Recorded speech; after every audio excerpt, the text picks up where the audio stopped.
Je sais pas si tu es d'accord avec moi, mais quand je me mets à la place d'un débutant et que je vois la tronche de ces flots N8N, franchement, c'est sérieusement flippant. Regarde-moi ça un peu. Si tu connais rien, tu es obligé de foutre le bordel quand tu mets les mains dans le cambouis et ça devient vite compliqué. Et c'est la raison pour laquelle nous, chez iFrench Touch, on met en place systématiquement pour nos clients des tableaux de bord et des interfaces agréables pour que ceux-ci puissent lancer des automatisations d'une part en toute sécurité et avec un UX plutôt sympa. Donc là, tu vois, par exemple, on a créé un projet post-pilote qui va permettre donc d'automatiser la publication sur LinkedIn. On va pouvoir créer en 2 clics des calendriers éditoriaux. Tu vas pouvoir avoir plein d'aspects visuels en vignettes, en calendrier. À chaque fois que tu vas cliquer sur un post, tu vas pouvoir y accéder. Tu vas pouvoir modifier son contenu, le générer automatiquement avec de l'IA en fonction de consignes strictes que je vais te montrer après. Donc voilà, ça, c'est pour le calendrier éditorial. Ensuite, on a une base de connaissances qui nous sert pour rédiger le calendrier éditorial et les posts. On peut s'inspirer de YouTube, des sites web, de LinkedIn, importer des fichiers LinkedIn en PDF, pardon. Et donc, tu vois, ta source de données est alimentée dynamiquement et va constituer ton RAG.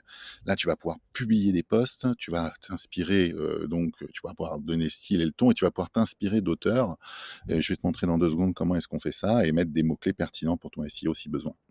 Voilà, et ensuite pour ce qui concerne l'analyse de style, là, tu vas pouvoir mettre l'URL d'un profil LinkedIn et là, c'est super intéressant parce que tu vas pouvoir t'inspirer du ton et du style de tes auteurs préférés, récupérer leurs meilleurs posts, ceux qui ont le plus cartonné. On va en garder 5 qui nous serviront de base pour le style et le ton encore une fois. Donc c'est vraiment cool. Tu as un espace ici, mon profil, où tu vas pouvoir donc mettre ton contexte professionnel pour faire comprendre à l'IA ce que tu fais, ce que tu veux, ton ICP, ton persona pour comprendre ta cible et ensuite c'est le top. Ensuite, tu as la configuration. Alors, on va les webhooks qui vont lancer les interactions N8N, un récap de ton contexte utilisateur. Et puis, pour le fun, on a intégré un assistant vocal IA, Eleven Labs, qui va pouvoir t'aider à faire plein de choses directement via ton interface. C'est vraiment là aussi super cool. Donc voilà, je te laisse imaginer un peu la puissance de ces principes et de ces concepts que l'on met en place. Aujourd'hui, c'est fini de filer des automatisations sous forme de blueprint à des clients qui vont foutre le bordel dedans. Hors de question, l'UX first.